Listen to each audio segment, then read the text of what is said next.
Petite intro rapide à cette vidéo, je suis allé à Toulouse pendant, je crois que c'était il y a 2 semaines, au moment où je tourne cette vidéo-là, et je suis allé voir en fait des amis qui sont préparateurs physiques. En tout cas, ils ont eu leur diplôme en STAPS de prépa physique. Il s'agit de Baptiste Noël, avec qui j'ai déjà réalisé une vidéo sur cette chaîne, que je mettrai en lien par là, enfin en fiche, et Mathias Soulol. Si tu les connais pas déjà, va les suivre sur Instagram puisque c'est leur média principal d'expression et souvent ils disent des trucs pas trop cons dessus. Bref, Baptiste bosse dans une salle où il prépare des athlètes justement et du coup on est allé s'y entraîner. J'ai trouvé que c'était une bonne occasion pour faire une petite vidéo où ces deux-là parlent de matos de prépa physique. C'est cool, ça change un petit peu du contenu habituel et je pense que tu vas apprendre plein de trucs.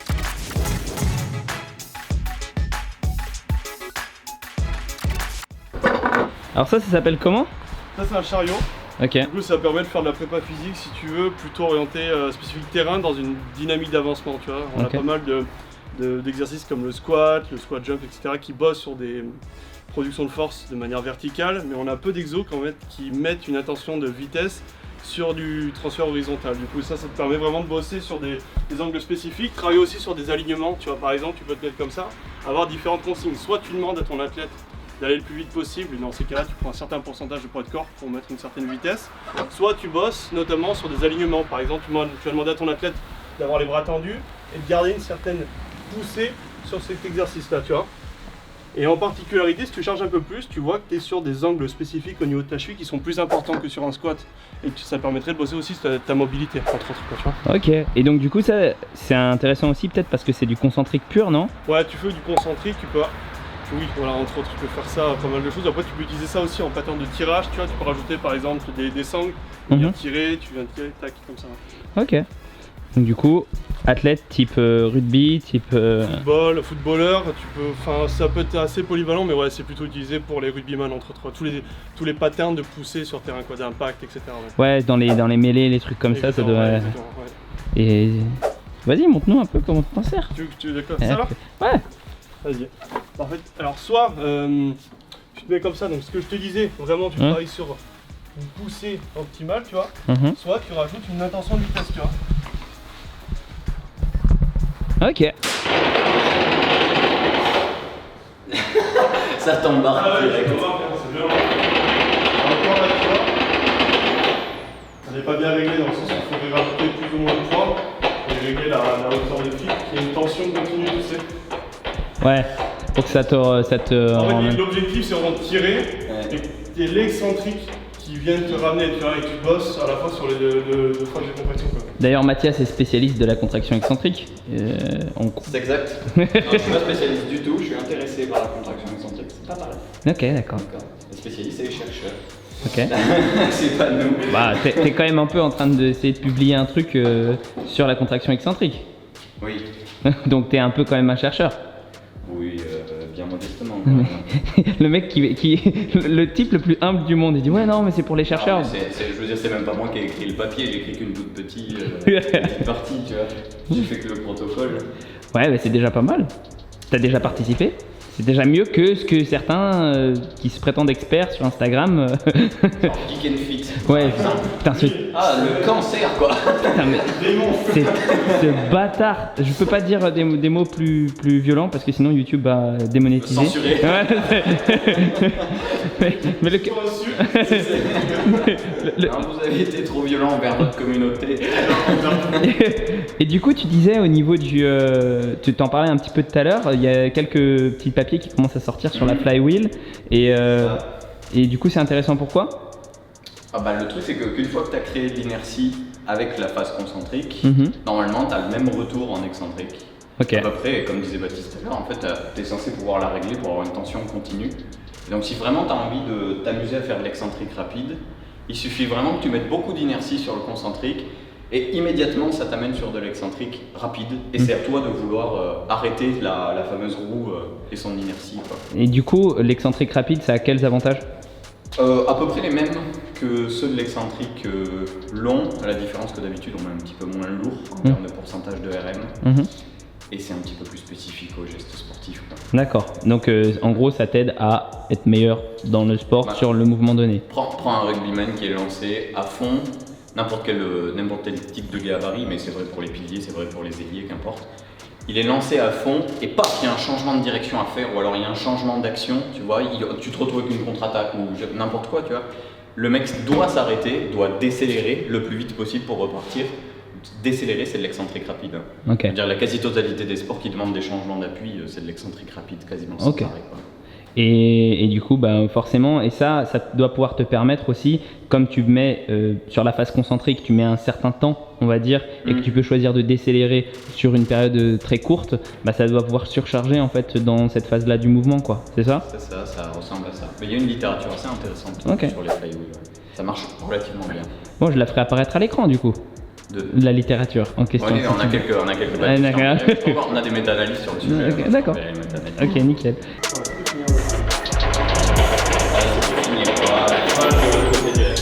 Mais tu vois, faut la laisser faire un peu quand même. Faut aller vraiment jusqu'au bout des choses. Elle revient, et là tu la freines. Là, on va être beaucoup sur le Kaiser. Donc c'est un appareil finalement qui va avoir les mêmes cinématiques qu'un squat classique, mais l'avantage c'est que tu vas avoir de la data. Tu vois, si tu peux zoomer un petit peu, tu as plusieurs trucs. Donc tu vas avoir une résistance. Et surtout, ce qui nous intéresse, nous, un pic de puissance. En préparation physique, nous, on veut surtout de l'intention de vitesse, du coup, pour travailler efficacement. Et l'avantage, c'est qu'on va pouvoir avoir, du coup, un biofeedback sur ton athlète, à un moment donné, si tu veux. Et l'objectif, c'est de le faire s'améliorer sur ce pattern-là, et d'augmenter, du coup, cette puissance-là, et une résistance précise, quoi. Ok. Ok. Voilà, donc tu passes directement là.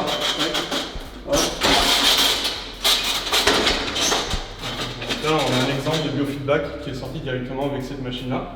Et après, tu peux travailler aussi sur du profilage avec ce type de machine. C'est-à-dire que tu fais varier ta résistance, tu prends des puissances, et ensuite, après, tu traces du coup, des courbes avec ça, et du coup, tu as des profils force-vitesse qui se dressent, et du coup, tu peux voir l'amélioration en pré-post de ton athlète, après un bloc de travail, par exemple. Tu vois. Ça c'est intéressant. Et en plus, on va juste un petit peu insister sur la configuration. Tu as plein de gars sur, on va dire, Internet de façon générale, qui se foutent de la gueule des mecs qui font des quarts de squat en disant ouais, c'est nul, etc., etc. Sauf que là, la machine, elle n'est pas réglée super bas. Hein. Je suis en quart de squat à peu près, tu vois, genre, on n'est pas très loin. Hein. Mais en fait, il faut bien penser une chose, c'est ta spécificité. Alors même si un squat complet aura des bénéfices, qui peut t'intégrer, mais l'objectif c'est vraiment que tu sois capable de produire de la force sur des angles qui t'intéressent dans ta spécialité. Tu vois, genre tes basketteurs par exemple, on est sur des flexions qui sont là. Tu fais pas des flexions comme ça quand tu es au basket. Ah bon? Je crois pas. Ah d'accord. Donc l'objectif vraiment que tu te rapproches de ta discipline. Après il y a des bénéfices partout. Tu peux régler de toute façon ta hauteur. Tu vois, on peut bosser aussi très très bas et tu peux bosser aussi beaucoup plus haut. Tu vois. Donc si on résume, en fait, l'intérêt de la machine, c'est d'avoir de la data et en plus on peut changer en plein milieu finalement des séries. Et puis même tu peux cumuler un travail, tu peux commencer par exemple sur du squat lourd en inclination et après tu passes directement sur cette machine là. Du coup tu as un travail, contraste de charge, etc. Quoi. Ok. Le classico. Parfait.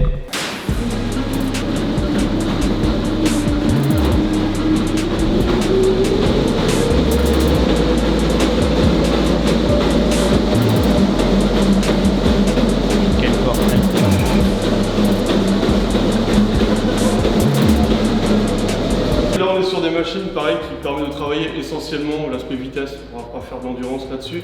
C'est pour bosser sur nos types de machines, en extérieur s'il pleut, etc. La particularité de ce type de machine, c'est que vu qu'elle est un petit peu incurvée, si tu veux, ça modifie tes patterns de course. Tu vois, Mathias sur la vidéo, il était plutôt en attaque pointe de pied, ça serait intéressant de voir si tu es sur terrain, il est toujours en pointe de pied. Tu vois. On a des personnes qui sont en attaque talon par exemple, tu les mets sur machine, ils retournent en pointe de pied. Et du coup, ça modifie tes patterns et l'avantage, plutôt l'inconvénient en fait, c'est que il faut l'utiliser mais à bon escient. Tu ne faut pas trop en utiliser et tu risquerais de mettre ton athlète dans des patterns déficients, donc il faut vraiment le placer stratégiquement, ce type de machine. Ça c'est mon bébé ça. Non, l'avantage c'est que quand tu veux faire de l'excentrique, souvent tu fais du nordic hamstring. C'est donc celui où tu as été coincé, là tu mettras une image à la limite. Tu vois. Bien sûr. Et au sol c'est super dur. Vraiment, ça fait partie des exercices qui font partie des exercices les plus difficiles. Quoi. Quand tu es sur cette machine, une fois que tu as réglé ton plateau, à peu près à la longueur de tes leviers tout simplement, en fait tu te mets le genou ici, et au fur et à mesure que tu fais ta phase excentrique, il y a de plus en plus de surfaces qui viennent se mettre sur le boudin. Et plus il y a de surface sur le boudin, moins tu forces. Donc tu te retrouves en excentrique avec des grandes longueurs musculaires au niveau de la chaîne postérieure, notamment au niveau des ischio-jambiers. Et quand tu finis ton mouvement, tu as beaucoup de surface, c'est-à-dire quasiment toute la cuisse qui se retrouve mise sur le boudin. Donc en fait, il y a de plus en plus de stabilité, d'un plus petit bras de levier au fur et à mesure que tu augmentes la longueur musculaire. Donc c'est une super alternative pour ceux qui ont envie de faire de l'excentrique sans avoir à passer par exemple, faire du nordic hamstring au sol, qui en plus est assez désagréable pour les genoux, il ne faut pas se cacher, il faudrait laisser la patella s'amuser à bouger comme elle est censée bouger. Or au sol c'est quasiment impossible. Et normalement tu es obligé de mettre un élastique ou d'avoir un partenaire qui te retient, c'est assez pénible, tu n'en as pas besoin ici. Une fois que le mec descend, il met ses mains ici, il fléchit sa hanche et puis il peut remonter très facilement, quoi. Ok, ça c'est cool. Donc pour le coup c'est un super achat généralement quand tu veux faire l'excentrique sur des athlètes qui n'ont pas trop confiance, tu vois, ou qui aimeraient avoir un pattern de mouvement sur une plus grande amplitude gestuelle. Tu vois, tu descends droit, tu fais ton nordic hamstring et à un moment tu fléchis ta hanche pour continuer à faire les fessiers et aller encore plus loin dans ton amplitude de mouvement au niveau de la hanche. Bah oui, forcément, comme c'est au-dessus du sol. C'est ça. Évidemment. Ça, pour le coup c'est un super, il est assez sécure comme... vraiment ce genre de machine, en général ça marche plutôt bien. Puis il y a des gens qui le savent peut-être pas, mais en fait bosser en excentrique, notamment sur un nordique ou quoi que ce soit, ça prévient quand même, c'est ce qui prévient le mieux les blessures au niveau des ischios. Il y a une revue de littérature de Van Dyck, collaborateur en 2019 là, dans Sports Medicine. C'est quand même quasiment moitié moins de blessures au niveau de l'ischio-jambier quand tu fais du nordique, quoi. Et puis pour le coup la revue de littérature c'est pas 3 sportifs de haut niveau qui se battent en duel, il y en a plus de 8400 qui ont été pris par la revue. Donc là pour le coup ça fait vraiment partie des exercices qui sont ultra bénéfiques pour la réduction des risques de blessures au niveau des ischio-jambiers, quoi. Génial. Voilà. Ouais, tu vois, tu le démarres d'ici. Là j'ai que mon genou quasiment qui est posé sur le boudin. Et au fur et à mesure où je descends, j'ai de plus en plus de surface de quadriceps qui se met. Tac. Si jamais le mec veut continuer à travailler son fessier, ses ischio-jambiers sur une plus grande amplitude, parce que là je suis sur une longueur initiale en fait d'ischio-jambier, bah, je continue. Je fais ma flexion de hanche, je reviens, et pour celui qui a le niveau, tac, il remonte En concentrique. Tout simplement. Donc en fait, au fur et à mesure où il fait le concentrique, il y a de moins en moins de bras de levier et il y a de moins en moins de surface en contact avec le boudin. Et tu dois pouvoir prendre aussi des poids si jamais tu commences à... C'est vraiment l'avantage d'être en hauteur, c'est que tu peux prendre ton poids, tu descends, tac tac tac tac tac, tu le laisses tomber, tu remontes. En fait, tu peux faire des contrastes de charge assez cool avec l'excentrique, puis ensuite tu lâches ton poids et tu fais du concentrique. Donc celui qui a vraiment un gros niveau, il peut aller lentement sur l'excentrique, lâcher le poids et remonter le plus vite possible. Donc tu peux même te lâcher et ralentir sur la fin. Ouais, tout à fait, ouais, tu peux. Hop, tu vois. Là, tu fais de l'excentrique rapide en fait quand tu fais ça. Excellent. Ouais, ça c'est le nordique, et puis ensuite tu as le razor hamstring où tu t'amuses à hop, hop, tu viens et tu reviens. Ça il est beaucoup plus simple, mais il n'a pas tout à fait les mêmes résultats quand même de la littérature. C'est ce que j'avais vu aussi, ouais. C'est mon article de la MSC d'ailleurs pour le mois qui arrive là. Ah, et si tu tiens à te renseigner scientifiquement sur les sciences du sport, n'hésite pas à aller voir la MSC.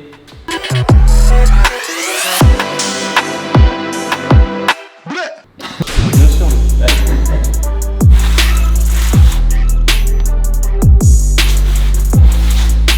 Ok, donc là on est sur finalement une surface plane, ce qui te permet de bosser un peu plus spécifiquement pour travailler peut-être en prophylaxie, pour le changement de direction, etc. Tous les sports où tu as des problèmes de ligaments croisés, etc. On peut en bosser plus spécifiquement sur ces deux machines. Donc on a énormément d'utilisation. Alors tu peux travailler soit sur le mouvement sur le côté, ok. Tu peux bosser aussi sur travail de fente, on peut bosser aussi sur la partie haut du corps, enfin énormément de choses. Imaginons que tu veux bosser ischio, en excentrique, tu n'as pas de machine rock par exemple chez toi.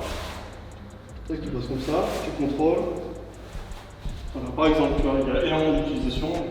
Tu peux vraiment tester plein de choses. Et même pour les sports de glisse notamment, c'est ultra spécifique.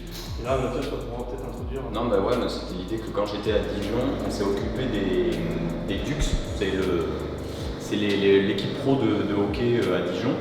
Et en fait, l'été, la glace, elle est fermée, quoi. La patinoire est fermée, donc ils ne peuvent pas s'entraîner. Donc tu es obligé de passer par ce type de matos pour pouvoir proposer des surfaces glissantes. Tu vois, parfois tu leur mets des rollers, mais ça suffit pas, c'est pas exactement la même chose pour eux, ils peuvent pas freiner comme ils ont envie. Donc là, en fait, sur ce genre de choses, tu leur mets des slides, c'est exactement ça en fait. Sauf que les nôtres, elles se fermaient pour maintenir le pied. Et tu leur proposais de passer d'un côté et de l'autre, comme s'ils patinaient. Et à part ça, bah, tu mettais un trampoline en face, tu vois, une balle qui fait rebondir. Et en fait, tu peux t'amuser pendant qu'ils slide à récupérer les balles en même temps. Donc en fait, il y avait de la prise d'information, il y avait des prises de décision.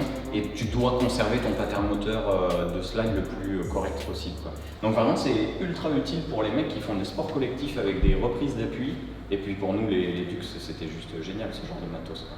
Du coup, j'espère que tu as bien aimé la vidéo. N'hésite pas à me dire si jamais tu penses que ça peut être une bonne idée d'en refaire ou ailleurs. Enfin, je vais pas aller à Toulouse tous les jours. Et n'hésite pas non plus à liker, commenter, partager, t'abonner. C'est ça qui fait vivre la chaîne. Sinon, il y a aussi mon Instagram sur lequel tu peux aller faire un petit tour. T'abonner aussi, ça peut être sympa. Je donne plein de conseils qui ressemblent pas forcément à ceux de cette vidéo. Quoique. Et il y a mon Discord où on peut discuter entre nous et il y a de plus en plus de personnes éduquées, informées, qui pourront t'aider. Je ne sais pas si tu as envie de te faire un programme sportif ou simplement si tu as des questions à poser.